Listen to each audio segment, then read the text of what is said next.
বন্ধুরা, আপনাদের সকলকে আমার চ্যানেলে স্বাগতম। রাম ঠাকুরের কথা বইটি ডক্টর ইন্দুভূষণ বন্দ্যোপাধ্যায়ের লেখা।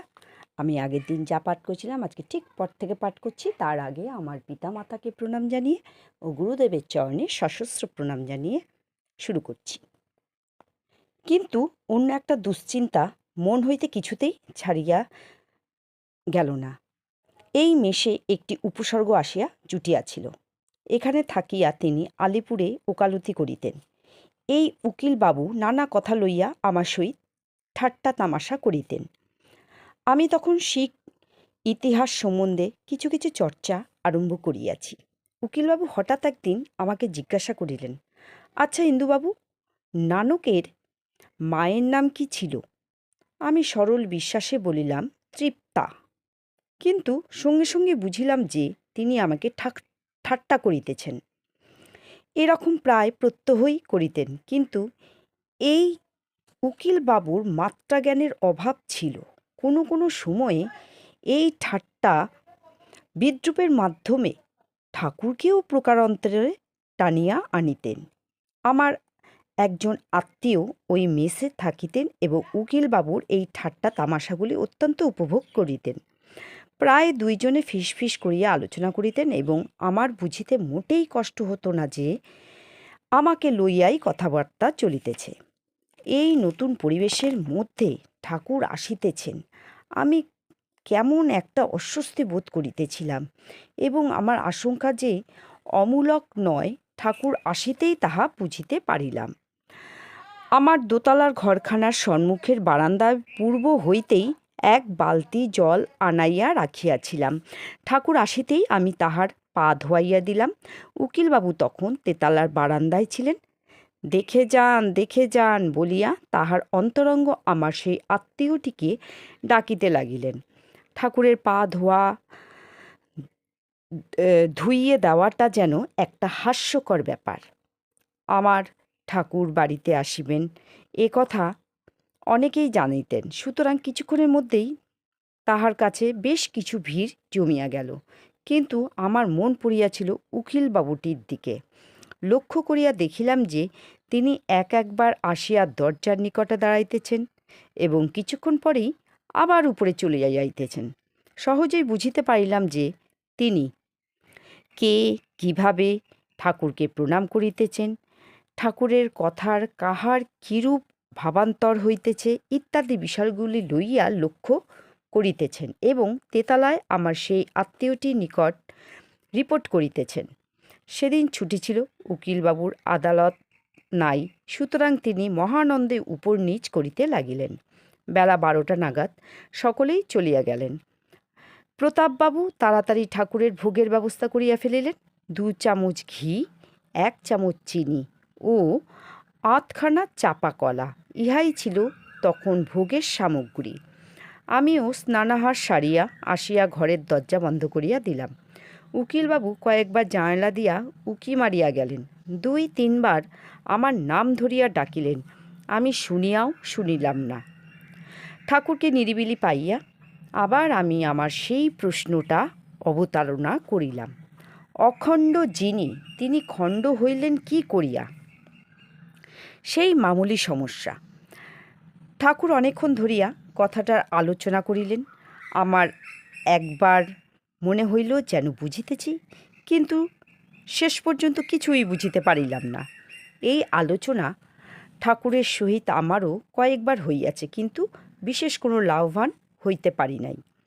ক্রমে এই বিশ্বাস আমার মনে দৃঢ়তর হইয়াছে যে বিষয়টা বুদ্ধির অগম্য।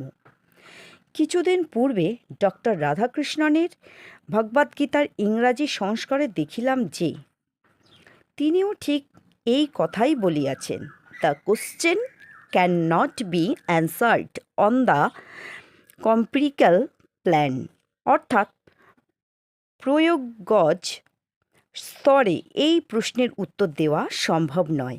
আমি দর্শন শাস্ত্রের কিছুই জানি না, তথাপি একটা কথা বলিবার প্রলোভন ত্যাগ করিতে পারিলাম না।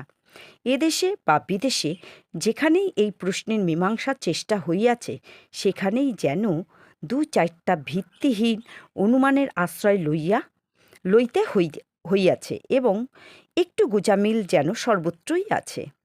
নিতান্ত অনধিকারী হইয়াও একটা বড় কথা বলিয়াই ফেলিলাম, পাঠক পাঠিকারা মার্জনা করিবেন। সেদিন বৈকালে প্রভাতবাবু ঠাকুর দর্শনে আসিলেন। আর কে আসিয়াছিলেন ঠিক স্মরণ নাই। উকিলবাবুর কার্যকলাপে আমি অত্যন্ত উত্ত্যক্ত হইয়াছিলাম। প্রভাতবাবু আসিতেই ব্যাপারটা তাহাকে বিশদভাবে খুলিয়া বলিলাম। আমরা যেমন অনেক সময়ে রাখিয়া ঢাকিয়া বলি, প্রভাতবাবুর সে বালাই ছিল না। সুতরাং উকিলবাবুর বরাতে যে শীঘ্রই একটা বিপর্যয় আসিতেছে, ইহা ভাবিয়া মনে মনে বেশ একটু আনন্দই অনুভব করিলাম। কিন্তু আমি যা ভাবিয়াছিলাম ঠিক তাহা হইল না। ব্যাপারটা দাঁড়াইল অন্যরকম। কাশীতে এক মারোয়ারি ভদ্রলোকের সঙ্গে ঠাকুরের পরিচয় হইয়াছিল। সন্ধ্যার কিছু পূর্বে সেই মারোয়ারি ভদ্রলোক ঠাকুরের সহিত সাক্ষাৎ করিতে আসিলেন। ঠাকুর সেবার জন্য লইয়া আসিয়াছিলেন অসময়ের গুটি কয়েক আম, প্রায় 3 ডজন বর্তমান কলা, সে 3 থেকে 4 বড়বাজারের উৎকৃষ্ট রাবড়ি এবং বড় একটা ঠোঙায় সন্দেশ, তাহাও প্রায় 300 মতো হইবে। মারোয়ারি ভদ্রলোকের সঙ্গে তাহার এক ভৃত্য আসিয়াছিল। সে ক্রমে ক্রমে জিনিসগুলো আনিয়া ঠাকুরের খাটের সম্মুখে রাখিল।